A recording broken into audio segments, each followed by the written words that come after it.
Hello everybody, my name is Craig Bennett and I'm the founder and owner of TechFuse and Help. And I'm AI.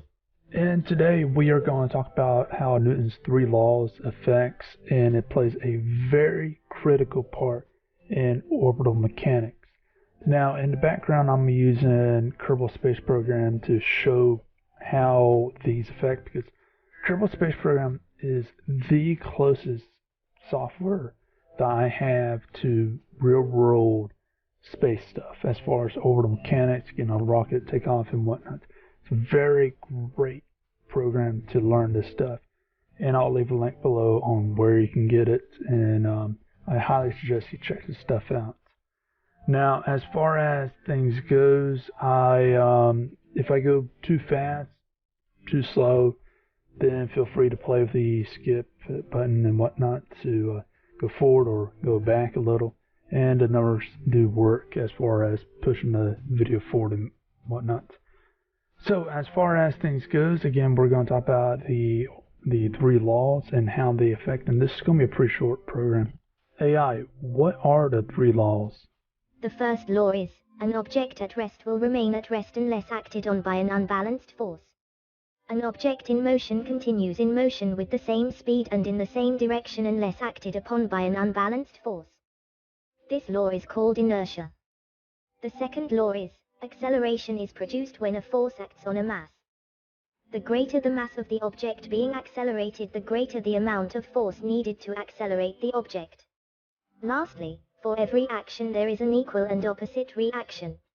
So, basically the first and second law means a rocket, you, or anything else won't move or will keep moving depending on if you're at a stable space or if you're already at movement until something acts against you or whatever it is, being a rocket or whatever it is. This is important for multiple reasons, because you will not get the rocket itself to take off until you get enough action behind it, and that's a very important thing.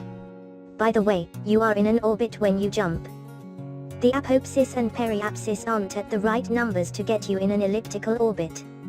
However, some scientists believe it is possible to jump in an elliptical orbit in a very low gravity body. This is 100% true, and the reason why it's 100% true is you have the gravity and whatnot going against you. Let's say you take that out of play, as the AI said.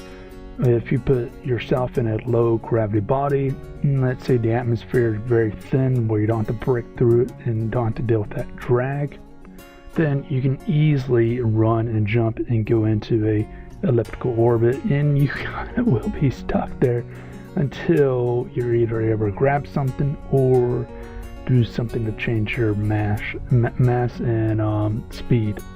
That's a very critical thing, especially around space and whatnot, because what happens if you launch something or put something in space or something gets disconnected?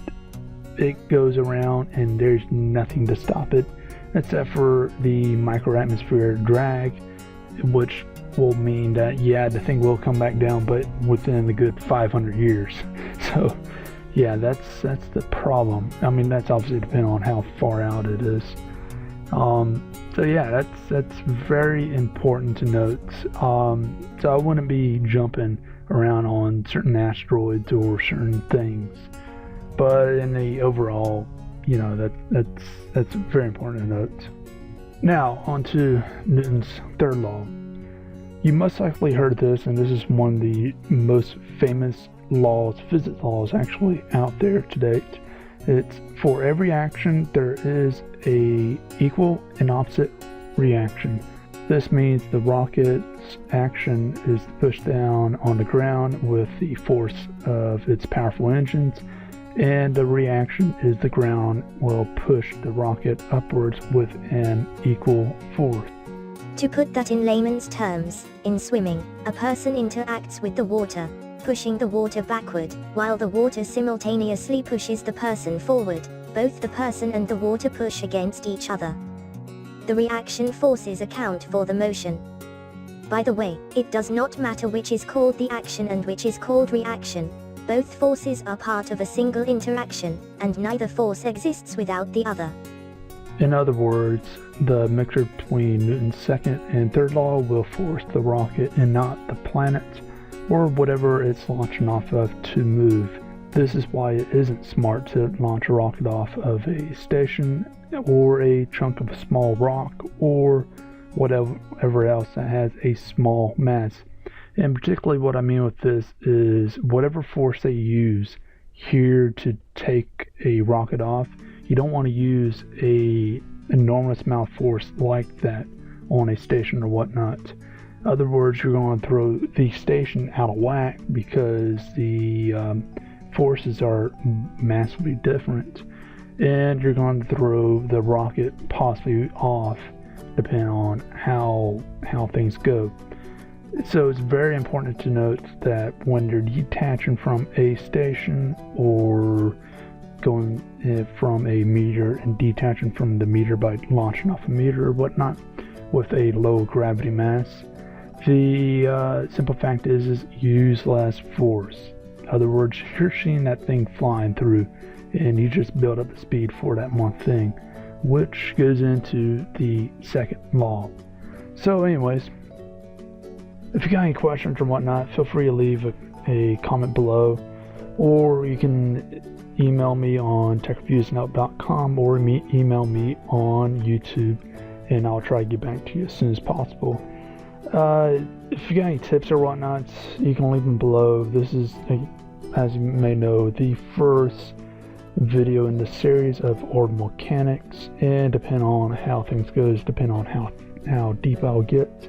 But I'll try to cover the basics, therefore people can use this in school and whatnot. Have a great day.